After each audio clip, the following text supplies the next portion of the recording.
할렐루야. 예수 그리스도께서 부활하셨습니다. 묻히신 지 사흘 만에 무덤의 문을 깨뜨리시고 부활하셨습니다.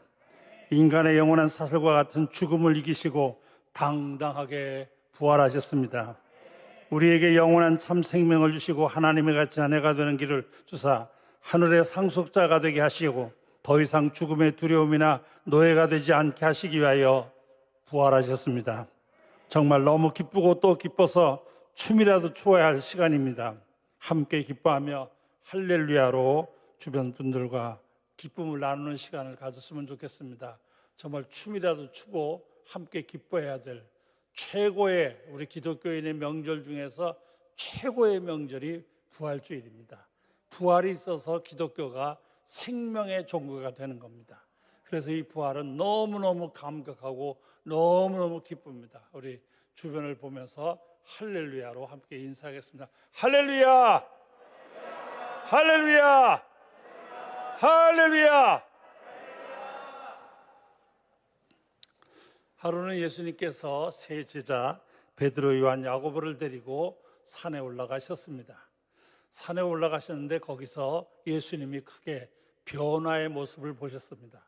입고 있는 옷은 햇빛처럼 찬란한 옷이 되었고 전혀 상상할 수 없었던 모세와 엘리야가 나타나서 예수님과 대화하는 모습을 보게 되었습니다. 제자들은 너무 놀랐습니다. 이게 꿈인지 생시인지 어쩔 줄을 모를 만한 일입니다. 아마 누구든지 갑자기 산에서 이런 환상을 보게 되면 아마 다 마찬가지일 것입니다. 이 세 제자가 정말 어안이 벙벙해서 산에서 내려오는 예수님을 따라 내려오게 되었는데 그때 예수님께서 마가복음 9장 9절에 보면 이렇게 말씀하십니다.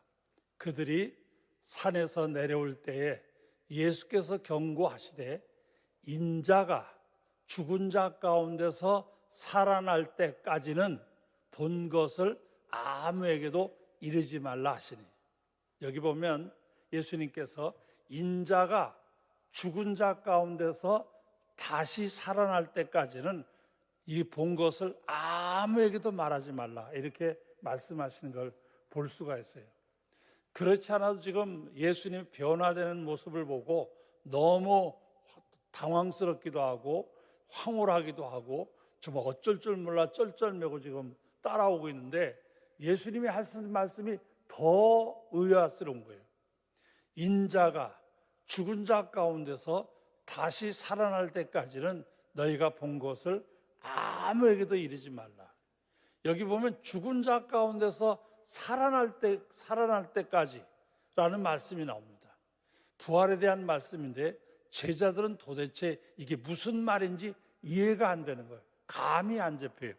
그래서 마가복음 9장 10절에 보면 그들이 이 말씀을 마음에 두며 서로 문의하되 죽은 자 가운데서 살아나는 것이 무엇일까 하고 전혀 감이 안 잡히는 거예요. 이해가 안 되는 거예요. 그들이 살아온 경험이나 그들이 알고 있는 상식이나 그들의 삶의 주변에서 들어볼 때 죽은 자 가운데서 다시 살아난다는 것은 전혀 받아들일 수 없는 일이라 이렇게 볼 수가 있어요.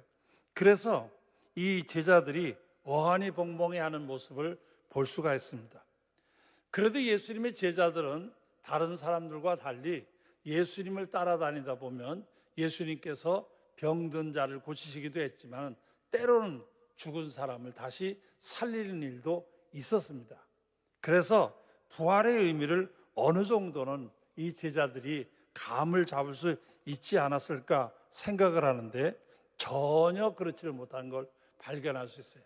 사실 죽은 자가 다시 살아난다, 이거는 인간의 상식으로는, 인간의 이해력으로는 도저히 받아들일 수가 없다, 그 말이에요. 오늘 본문에 나오는 두 제자가 엠마오로 내려가게 됩니다. 엠마오라는 마을로 예루살렘을 떠나서 가고 있는데 부활하신 주님께서 찾아오셨습니다. 그리고 두 사람이 걷고 있는 거기에 부활의 주님이 동행하는 거예요. 부활의 주님이 옆에 와서 함께 걷고 있는데도 이 두 제자는 예수님을 몰라보는 거예요. 왜냐하면 그들 머릿속에는 돌아가셨고 자기들이 무덤에다 묻었고 그걸로 끝난 거예요. 살아난다는 건 전혀 받아들일 수가 없어요. 아마 예수님이 옆에 와 있어도 얼굴도 볼 생각도 안 했고 웬 나그네가 같이 가는구나 하는 정도로 생각했던 것 같아요. 그런데 대화 가운데서 예수님의 말씀이 선지자들과 예언자들의 말씀을 인용하면서 예수님의 부활과 관계된 말씀을 전하는 동안에 이들의 마음속에 뭔가 새로운 다른 깨달음이 오기 시작을 했어요. 그래서 주막에 가서 자기들은 머물려고 하는데 예수님은 그냥 가시려고 하는 거예요. 그래서 예수님을 붙잡고 우리와 함께 더 머물면서 대화를 했으면 좋겠다. 그래서 예수님을 같이 모시게 되는 거예요. 그때 예수님께서 떡을 가지시고 그들을 위해 축복 기도하며 떡을 나눠주게 되는 거예요. 그때야 이들의 눈이 밝아지는 거예요. 예수, 부활하신 예수가 바로 그들 곁에 와 계신 거예요. 얼마나 놀랐겠어요. 부활하신 주님이 여기 와 계신 거예요. 이 시간에도 주의 영이, 부활의 영이 이 가운데 계신 줄 믿습니다. 분명히 우리 가운데 함께 하실 줄 믿으시기 바랍니다. 이 두 제자는 너무 놀래가지고 이게 있을 수가 없는 일인데 해서 두 사람이 길에서 된 일과 예수께서 떡을 떼심으로 자기들에게 알려주신 것을 말하기 위해서 예루살렘으로 다시 돌아갔어요. 그리고 제자들에게 자기들의 경험을 설명을 하는 거예요. 이렇게 설명을 하지만 제자들이 이해를 못하는 거예요. 분명히 자기들 눈앞에서 돌아가시는 걸 봤어요. 그리고 그 시신을 분명히 자기들이 갖다가 무덤에다 넣었어요. 그리고 무덤을 돌무덤이기 때문에 돌로다가 그 무덤을 봉한 거예요. 또 그 당시는 이스라엘 그 대제사장들과 이분들이 예수님이 부활한다는 말씀을 했기 때문에 혹시라도 제자들이 시체를 훔쳐가고 부활했다고 거짓말할 줄 모른다. 그래서 거기다 봉인까지 찍어놓은 것을 볼 수가 있어요. 자, 그런데 놀랍게도 그들이 이런 대화를 하고 있는 가운데 예수께서 그들 가운데 있어서 뭐라고 말씀하시냐? 너희에게 평강이 있을지어다. 부활하신 주님이 오셔서 제일 먼저 제자들에게 하는 게 뭐냐면 너희에게 평강이 있을지어다. 아마 부활하신 주님이 오늘 이 자리에 오셔서도 우리에게 같은 말씀을 하실 줄 믿습니다. 분명히 우리가 사는 삶이 너무 고달프고 질병과 여러 가지 역경과 아픔과 고난과 시련이 많은 세상에서 힘들어하는 저희들에게 부활의 주님이 오셔서 너희에게 평강이 있을지어다 선언하실 줄 믿습니다. 자, 이렇게 예수님께서 부활하셔서 와서 선언을 하는데도 37절에 보면 뭐라고 되어 있냐면 저희가 놀라고 무서워하여 그 보는 것을 영으로 생각하는지라. 이게 예수님이 아니고 예수의 영이 환상으로 지금 우리 앞에서 왔다 갔다 하는 것이다. 예수가 부활하셨다고 생각을 안 하고 예수의 영이 우리 가운데 지금 왔다 갔다 하는 거 아니냐 하는 생각을 갖는 거예요. 보면서도 바로 부활의 주님을 지금 눈앞에 보면서도 제자들이 이해를 못하는 거예요. 예수님께서 그들의 생각을 아시고 38, 39절에 보면 이렇게 말씀하시는 거예요. 예수께서 이르시되 어찌하여 두려워하며 어찌하여 마음에 의심이 일어나느냐. 내 손과 발을 보고 나인 줄 알라. 또 나를 만져보라. 영은 살과 뼈가 없으되 너희 보는 바와 같이 나는 있느니라.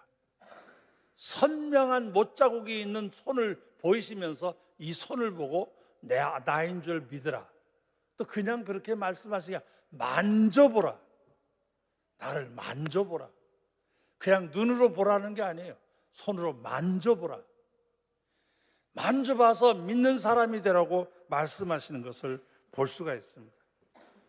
이 제자들은 주님께서 자기들 앞에 나타나셔가지고 못자국 난 손을 보이시고 만져보라고까지 말씀하시는데도 부활하셨다는 걸 기쁘기는 기쁜데도 이게 도대체 받아들이지 않는 거예요. 기쁘면서도 받아들이지 않는 거예요. 그래서 41절에 이렇게 기록되어 있어요. 저희가 너무 기쁨으로 오히려 믿지 못하고 기이 여길 때, 너무 기쁘기는 해요. 돌아가셨다는 주님이 살아나셨으니 얼마나 기쁜 일이에요. 기쁘기는 기쁜데 도대체 이걸 어떻게 받아들여야 될지를 모르는 거예요. 그러다 예수님께서는 한 가지 더 일을 하시는 거예요. 거기에서 뭐라고 말씀하시냐면, 여기 무슨 먹을 것이 있느냐 하시니 이에 구운 생선 한 토막을 들이매 받으사 그 앞에서 잡수시더라. 구체적으로 예수께서 부활하셨음을, 부활의 새 몸으로 일어나셨음을 손을 보이시고 만져보라고 하시고 구운 생선 한 토막을 잡수시면서 부활의 모습을 보여주는 걸 볼 수가 있어요. 정말 제자들에게 예수님의 부활은 믿을 수 없는 일이었습니다. 그러나 예수님은 부활하셔서 그들 앞에 와서 계셨고 손과 발의 못자국을 보여주실 뿐만 아니라 구운 생선까지 잡수심으로 분명한 부활의 몸을 보여주셨습니다. 더 이상 의심할 여지가 없었습니다. 제자들의 가슴에는 기쁨이, 정말 믿을 수 없는 기쁨이 일어났습니다. 놀랍고 두렵고 믿을 수 없는, 그러면서도 격한 기쁨을 느끼게 되었을 것입니다. 제자들은 부활의 주님을 보면서 쉽게 받아들일 수가 없어요. 그런데 사실이에요. 그게 너무 감격하는 거죠. 사실 예수님이 부활하셨을 때 제가 개인적으로 생각하기를 누가 제일 기뻤을까, 그런 생각을 한번 해봤어요. 마리아가 제일 기뻤을 것 같아요. 어머니니까. 어머니가 아들이 죽었다는데 그 죽은 아들이 살아난 거예요. 얼마나 기뻤겠어요. 이건 말로 설명할 수 없죠. 아마 어마어마한 기쁨과 감동이 있었을 것입니다. 아마 예수님의 형제들도 기뻤을 거예요. 분명히 십자가에 돌아가실 때 많은 사람들의 비난과 조소를 받으며 돌아갈 때 형제들 가운데서도 내가 저럴 줄 알았어 하고 비난하는 사람도 있었을 거예요. 그런데 그 죽었던 형제가 살아난 거예요. 얼마나 감격스럽겠어요. 또 예수님의 제자들이 너무 기뻤을 거예요. 자기의 생업을 다 버리고 평생 주인으로 섬기며 따르기로 결심하고 따랐던 분이에요. 그런데 잡혀서 십자가에서 돌아가신 거예요.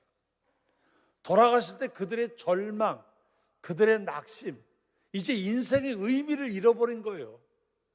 예수님을 따라 살기로 했고 그의 교훈을 받으면서 예수님을 따라가려고 한 거예요. 그런데 그분이 돌아가셨으니 얼마나 절망했겠어요. 그런데 그 예수가 부활하신 거예요. 다시 살아나신 거예요. 너무너무 감격적이죠. 예수님의 어머니도, 예수님의 형제들도, 그리고 예수님의 제자들이 너무너무 기뻤을 거예요. 자, 그런데 우리는 왜 기쁘냐 그 말이에요. 우리는 왜 기쁜 거예요? 예수의 부활이 우리에게 왜 기쁨이 되는 거예요? 지금으로 2000년 전 저 유대 땅에서 한 젊은이가 살다가 죽었다가 다시 살았다고 하는데 그게 왜 우리에게 기쁨이 되는 거예요? 정말 우리의 전 생을 걸고라도 함께 기뻐야 될 이런 기쁨이 되는 이유가 있을 거 아니에요. 분명한 이유가 있는 거예요. 분명한 이유가. 성경 말씀 로마서 6장 5절에서 9절을 한번 천천히, 좀 기니까 말씀을 좀 음미하면서 같이 읽어보겠습니다. 시작. 만일 우리가 그의 죽으심과 같은 모양으로 연합한 자가 되었으면 또한 그의 부활과 같이 모양으로 연합한 자가 되리라. 우리가 알거니와 우리의 옛사람이 예수와 함께 십자가에 못 박힌 것은 죄의 몸이 죽어 다시는 우리가 죄에게 종노를 하지 아니하려 함이니 이는 죽은 자가 죄에서 벗어나 의롭다 하심을 얻었음이라.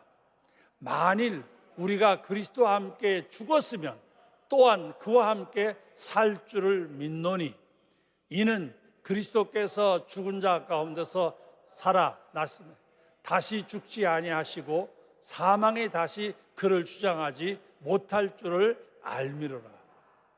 여기 내용이 뭐냐면 예수께서 십자가에 돌아가실 때 죄 지은 우리의 죄도 그와 함께 죽었다 그 말이에요. 그러면서 예수의 부활 속에는 우리의 부활이 함께 이루어지는 거예요.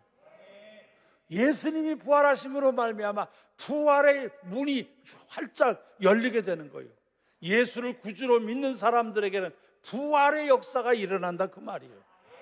예수의 죽음과 함께 죽고 예수와 부활과 함께 우리도 영원한 생명으로 부활하는 거예요. 이게 얼마나 감격적인 사건이에요. 이게 얼마나 기쁜 사건이냐 그 말이에요. 그래서 부활장인 고린도전서 15장 거기 16절에서 21절에도 같은 내용이 있어요. 역시 천천히 음미하면서 같이 읽어보겠습니다. 시작. 만일 죽은 자가 다시 살아나는 일이 없으면 그리스도도 다시 살아나신 일이 없었을 터이요.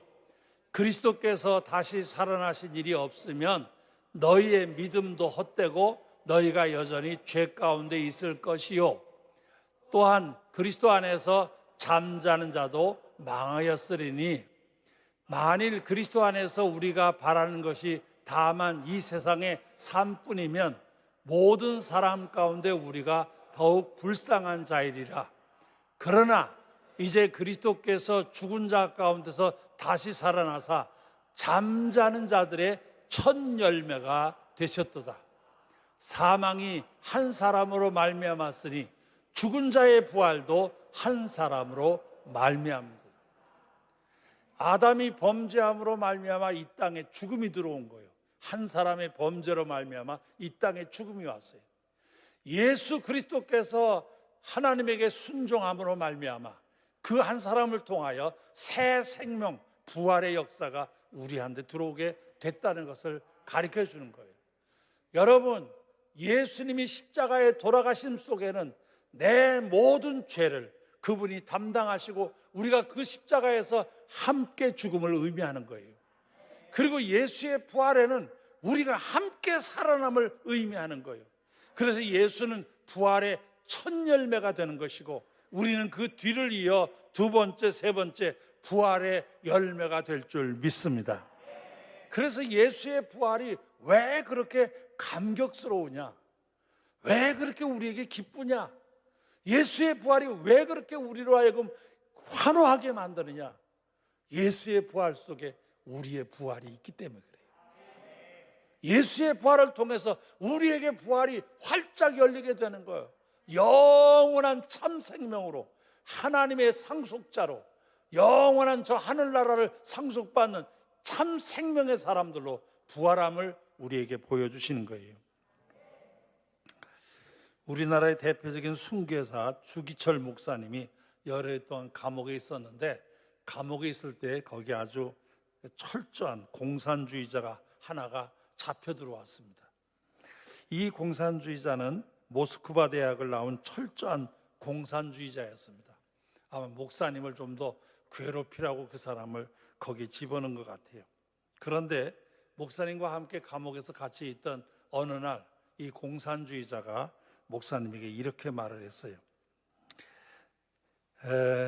내가 공산주의자가 되기 전에 목사님을 만났더라면 나는 예수쟁이가 되었을 것입니다. 이렇게 말을 하면서 뭐라고 말하냐면 나는 공산주의자로서 이 땅에 평등을 이루고 이 땅에 자유를 이루고 모든 사람들이 잘 살게 되는 사회를 만들고자 이렇게 애를 쓰고 있었습니다. 그런데 내가 놀란 것이 있습니다. 나는 죽음으로써 모든 것이 끝납니다. 그런데 예수쟁이들은 죽음 앞에서도 아주 기쁨이 가득하여 하나님 앞에 간다며 죽더군요. 그 모습을 나는 이해할 수는 없습니다. 그러나 다만 부러울 뿐입니다. 이렇게 고백을 했어요. 예수의 부활, 이 부활을 믿는 사람들은 죽음이 두렵지 않은 거예요. 죽음을 통해서 새로운 부활의 역사가 이루어짐을 알기 때문에 죽음이 두렵지 않아요. 이 세상을 살아가는 동안에 죽음이 두렵지 않은 사람은 어떤 고난과 어떤 역경과 어떤 아픔과 어떤 어려움도 다 이겨낼 수 있는 줄 믿습니다. 죽음이 두렵지 않은데, 죽는 것이 무섭지 않은 사람, 이게 얼마나 대단한 거예요. 예수 그리스도의 부활이 기쁘고 감격이 되는 것은 바로 그 안에서 우리의 부활이 보장되고 우리의 부활의 시작이요 우리의 부활이 확증되기 때문입니다. 예수 그리스도께는 부활로 여러분과 제가 죽음의 두려움에서 두려워하지 않고 영원한 부활의 아침이 기다릴 수 있을 것을 있는 믿음 안에 살 수 있게 되었습니다. 그러니 예수님의 부활은 정말 믿을 수 없는 기쁨이라고 할 수 있습니다. 예수님께서 이 세상을 살아가시는 동안에 죽은 사람을 성경에 보면 세 사람을 살렸죠. 12살 된 야이로의 딸을 죽었을 때 그 자리에 계셨기 때문에 그 딸을 일으켜 주었어요. 두 번째는 나인성이라는 성에 예수님께서 가셨을 때 마침 한 젊은이가 죽어서 상여를 메고 장질에 가는데 거기서 만나게 됐어요. 그때 예수님께서 이 관을 세워놓고 청년에게 일어나라 하는 순간 놀랍게도 그 죽었던 젊은이가 살아났어요. 그 다음에 세 번째는 나사로라는 사람이에요. 이 사람은 죽어서 무덤에 묻힌 지가 사흘이 지나서 썩어 냄새가 났다고 했어요. 그런데 예수님께서 그 무덤에 있는 나사로를 향하여 나사로야 나오라 하는 순간 썩어 냄새 나던 나사로가 살아나서 살아난 그런 기록이 있습니다. 성경에 예수님께서 이 땅에 계시는 동안에 살리신 사람이 세 사람이 있었어요. 근데 그들은 지금까지 살아있느냐? 그건 아니에요. 이미 오래전에 세상을 떠나셨어요. 그 삶이라고 하는 건 잠깐 동안 생명의 연장으로 끝난 것이지 지금 우리가 말하는 부활의 개념하고는 달라요. 우리의 부활은 더 이상 사망이 우리를 조종할 수 없는 참 생명, 영원한 생명, 하늘의 생명을 소유하는 놀라운 은혜의 역사를 말하는 거예요. 이 부활의 역사가 바로 우리를 위하여 주님께서 부활하심으로 열리게 된 거예요.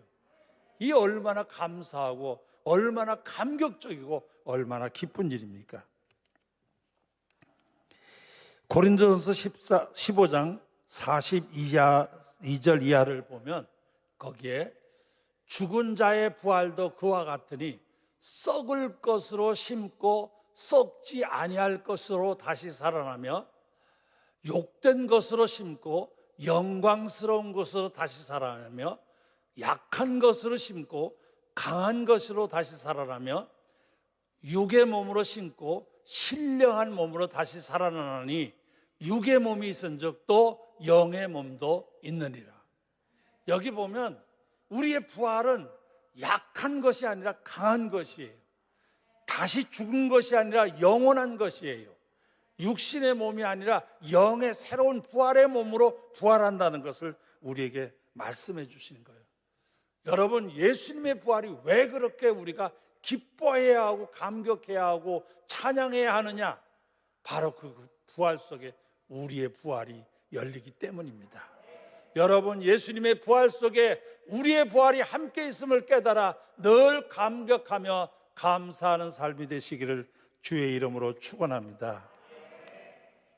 이제 제가 5가지 성경 구절을 할 텐데 여러분은 아멘 믿습니다 이렇게 한번 대답을 해주시면 좋겠어요. 아멘 믿습니다. 아주 큰 소리로 함께 해주시기 바랍니다. 무서워하지 말라. 십자가에 못 박히신 예수가 말씀하신 대로 살아나셨느니라. 네, 좀 힘있게. 어찌하여 두려워하며 어찌하여 마음에 의심이 일어나느냐. 나를 만져보라. 너희 보는 바와 같이 나는 있느니라. 내가 곧 길이요 진리요 생명이니 나로 말미암지 않고는 아버지께로 올 자가 없느니라. 나는 부활이요 생명이니 나를 믿는 자는 죽어도 살겠고 무릇 살아서 나를 믿는 자는 영원히 죽지 아니하리니 이것을 내가 믿느냐? 내가 너에게 분부한 모든 것을 가르쳐 지키게 하라. 볼지어다 내가 세상 끝날까지 너희와 항상 함께 있으리라 하시니라. 할렐루야. 할렐루야. 이제 저도 나이가 좀 이제 꽤 들어가고 또 근자에는 이제 몸에 또 병도 좀 있어가지고 자꾸 이제 약해지니까 죽음을 생각하는 시간이 많아지는 것 같아요. 자꾸 조금만 이상하면 하나님이 오늘 밤에 나를 부르실라나 그런 생각이 들기도 하고, 사실 어떤 때는 그냥 불러가셔도 되겠는데 하는 생각이 들 때도 있어요. 뭐 제가 공로가 있어서가 아니라 나는 예수를 내 구주로 믿기 때문에 그 믿음 안에서 은혜로 가는 것이기 때문에 어떤 때는 그냥 데려가셔도 될 텐데 왜 나를 아직까지 그냥 두시지? 혼자 그런 생각을 할 때가 있었어요. 며칠 전인데 유별나게 그날따라 몸에 컨디션이 안 좋았어요. 그래서 아침에 일어나는 데부터 몸에 기운도 없고 약간 정신도 이게 어지러운 것 같기도 하고, 그래서 이거 하나님이 나를 데려가시려고 그러나 이제 그런 생각이 들더라고요. 그래서 데려가신다 하는 생각을 하고 있었는데 갑자기 제 마음속에 기쁨이 있는 거예요. 기쁨이. 무슨 기쁨이냐면 우리 주님이 부활하셨다는 것이 너무 감격스러운 거예요. 왜냐하면 주님의 부활이 있기 때문에 비록 죽음이 코앞에 와 있어도 두렵지가 않는 거예요. 걱정이 안 되는 거예요. 오히려 죽음이 코앞에 와 있는데도 감사한 거예요. 또 다른 더 영원한 세계를 믿음으로 바라볼 수 있으니 너무너무 감사한 거예요. 그래서 저도 모르게 주님 부활해 주셔서 감사합니다. 주님 부활해 주셔서 너무너무 감사합니다. 나도 모르게 그렇게 주님 앞에 고백한 적이 있어요. 여러분, 주님의 부활 속에 우리의 부활이 보장되는 거예요.